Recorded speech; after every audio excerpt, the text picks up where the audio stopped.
bless America. Welcome back. Today is Memorial Day, a day when we remember all of those men and women who gave their lives fighting for us so that we can have the freedoms we have. Today will be part 2 on how Memorial Day began. State legislators passed proclamations designating the day, and the Army and the Navy adopted regulations for proper observances at their facilities.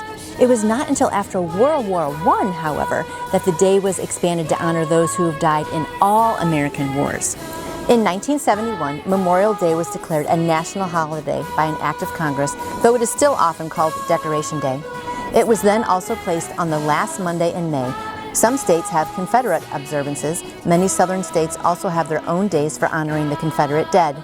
Mississippi celebrates Confederate Memorial Day on the last Monday of April, Alabama on the 4th Monday of April, and Georgia on April 26th. North and South Carolina observe it on May 10th, Louisiana on June 3rd, and Tennessee calls that date Confederate Decoration Day. Texas celebrates Confederate Heroes Day, January 19th, and Virginia calls the last Monday in May Confederate Memorial Day. General Logan's orders for his post to decorate graves in 1868 with the choicest flowers of springtime urged we should guard their graves with sacred vigilance. Let pleasant paths invite the coming and going of reverent visitors and fond mourners. Let no one neglect, no ravages of time testify to the present or to the coming generations that we have forgotten as a people the cost of free and undivided republic. The crowd attending the first Memorial Day ceremony at Arlington National Cemetery was about the same size as those who attend today, about 5,000 people. Then, as now, small American flags are placed on each grave, a tradition followed by many national cemeteries today. And our family has done that. Josh in Boy Scouts did that, and I'm sure many of you as families and your sons in Boy Scouts have done that too. It's a great tradition to do with your family. In recent years, the custom has grown in many families to decorate the graves of all departed loved ones.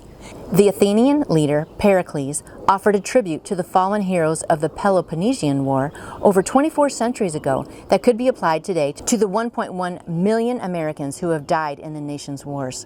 I didn't realize 1.1 million have died. That is so sad. Not only are they commemorated by columns and inscriptions, but there dwells also an unwritten memorial of them, graven not on stone, but in the hearts of men. To ensure the sacrifices of Americans' fallen heroes are never forgotten, in December 2000, the U.S. Congress passed and the President signed into law the National Moment of Remembrance Act, creating the White House Commission of the National Moment of Remembrance. The Commission's charter is to encourage the people of the United States to give something back to their country, which provides them so much freedom and opportunity, by encouraging and coordinating commemorations in the United States of Memorial Day and the National Moment of Remembrance. The National Moment of Remembrance encourages all Americans to pause wherever they are at 3 p.m. local time on Memorial Day for a minute of silence to remember and honor those who have died in service to the nation. As a Moment of Remembrance founder, Carmela Laspada states, "It's a way we can all help put the memorial back in Memorial Day."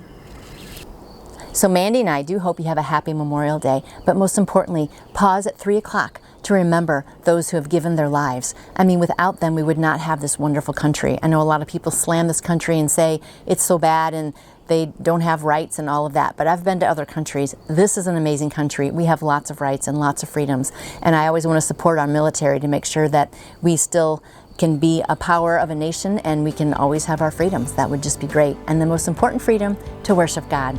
And all the sacrifice and remembering makes me think also of John 3:16. For God so loved the world that he gave you and I, his only son, that whoever believes in him shall not perish but have everlasting life.